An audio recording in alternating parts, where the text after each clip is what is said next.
Hello and welcome to Pockenrop. In today's video, I'm continuing my series ranking each of the tracks on Paul McCartney's solo albums. I've so far covered McCartney, Ram and Wildlife. If you want to watch those, there should be links here. But I'm now into part 4 of this, and it's the second album released by Wings. It is Rose Speedway.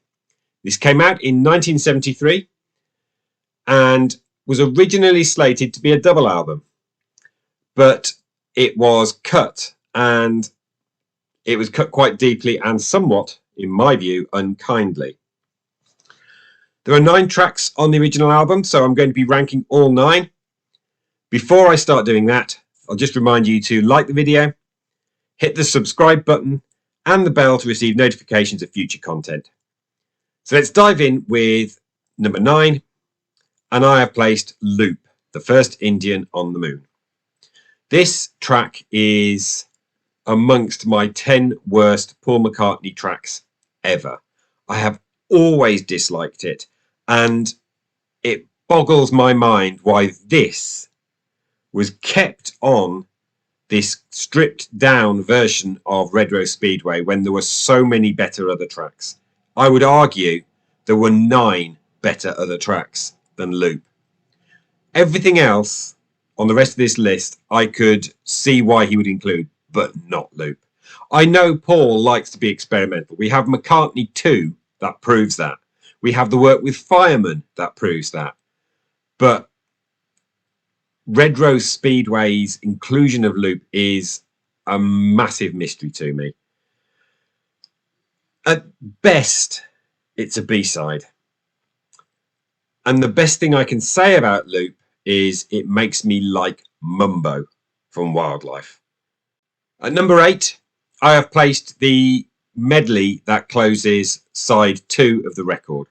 There are 4 tracks in the medley, and none of them are awful, but none of them are great.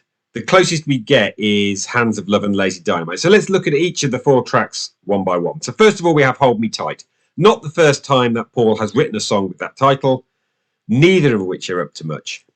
The best thing about Hold Me Tight is the continual walk down of the chord structure.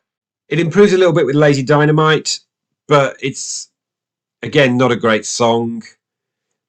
Hands of Love, I would have loved to have heard that reworked into a full standalone song. And then the best of the bunch is probably Power Cut.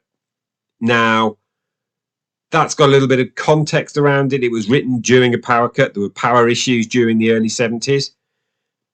And the best thing in that is the callback to all of the previous 3 songs with the guitar melody lines. Now, that's clever.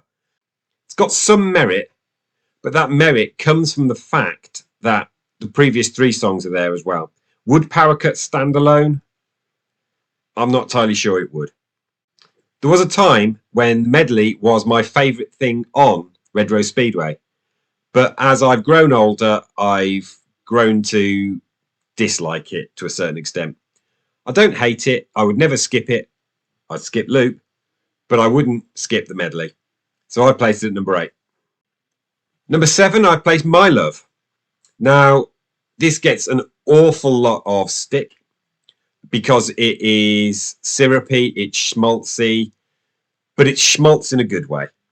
It's actually, the chords are really quite lush. I think it's massively enhanced by Henry McCulloch's guitar solo. It was a massive hit, number 1 in the US and top 10 in the UK. Flip it for the B-side and you'll get a much better experience, but the thing I've got against it most is where it's placed on the record. It's the second track, and we will come to the first track in due course, but My Love is a misstep, and we'll see why when I get to the opening track. At number 6, I have placed Single Pigeon. Nice little ditty, the kind of thing that Paul can do in his sleep. Included in his vaudevillian stable of songs that include things like Honey Pie, and later on You Gave Me the Answer, and My Valentine, that kind of thing. So he's always done these style of songs. Single Pigeon is a great little track. Weird choice to open side 2 though. And number 5 is the album opener, Big Barn Bed. Now, I like the Sleeping on a Pillow, Weeping Like a Willow, Leaping Armadillo rhyming scheme. I think that's really good fun. And I don't know that it means anything except the fact it's just great fun. Big Barn Bed was first heard as the very end of the Ram on Reprise from Ram. So this song had been kicking around for a year or so before he fleshed it out. Best thing I can say about it is it suggests that we're going to get a good time on this album. And that brings me back to that issue with My Love, because after the fun that we're having with Big Barn Bed, then comes the schmaltz of My Love. And so My Love is kind of in the wrong position on the record. It's track 2. But Big Barn Bed, perfectly fine. And number 4, I've placed When the Night, the clear highlight of side 2 for me. It's a great song. There's some really nice guitar work on it from, I'm assuming, from Henry. And it's got some beautiful singing in that final part where Paul goes a little bit screamy. I like that when that happens. And there's some classic Wings harmonies coalescing around the end of the song as it fades out. When the Night's a good track, my number 4. And number 3, One More Kiss. I like Country Paul. You can give me Country Dreamer, One More Kiss, Rocky Raccoon, and I will happily listen to the country tracks that Paul has written over the years. I'd love a Country Paul album. And One More Kiss is within that stable. I think it's the best thing that was specifically recorded for Red Rose Speedway that actually came out on the record.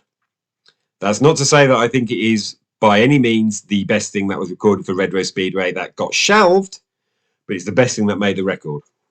One More Kiss, my number 3. Which means that my number 1 and 2 are 2 tracks that were recorded for Ram. So of those, at number 2, I have placed Get On The Right Thing. There was a time I didn't like this track. And the reason being is it was recorded for Ram. So as I became a Paul McCartney fan, I purchased a book called Working Class Heroes by Neville Stannard. And that was writing about all of the Beatles solo releases from just before the breakup, all the way back to Wonderwall by George Harrison, through to 1982. And that's the first time I found out that Get On The Right Thing was a Ram outtake.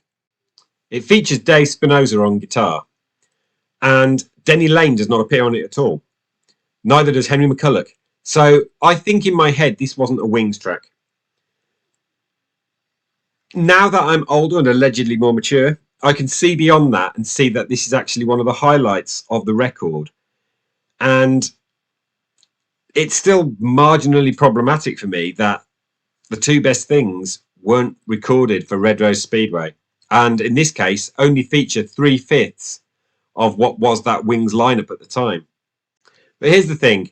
Much as I like Get On The Right Thing, it wouldn't have enhanced the Ram record. And its exclusion from that is the right decision. Now, that probably says more about Red Rose Speedway than anything else, that the second best track wouldn't have improved something he released 2 albums prior. Number 2, Get On The Right Thing. That leaves my number 1, which has to be Little Lamb Dragonfly. Again, I took against this song for exactly the same reasons of Get On The Right Thing. In this case, it has Hugh McCracken on guitar. It does feature Denny Lane adding some vocal harmonies, but it doesn't feature Henry McCulloch. Little Lamb Dragonfly, for me, would have improved Ram. I think it's a beautiful, lush track. I don't know why he didn't include it on Ram. It would have been better than Long Haired Lady. But it's the undoubted highlight of Red Rose Speedway to me.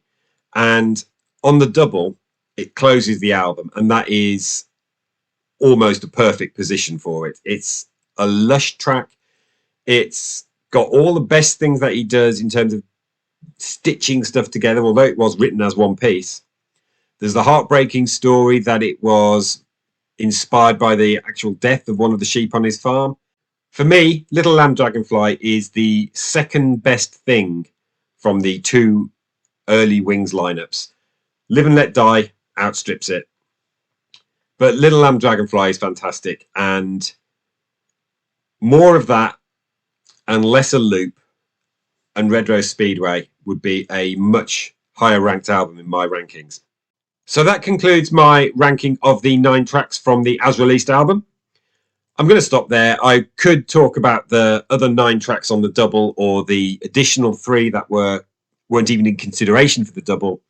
But I'm going to save that, I think, for a reimagined, where I'm going to take all of that material from 72 into early 73 Wings and consider whether there's an absolutely near perfect single Wings album lurking in all of that material, just desperate to come out on vinyl. But until I do that, thank you very much for watching. Please remember to like, subscribe and hit the bell, and I'll see you next time.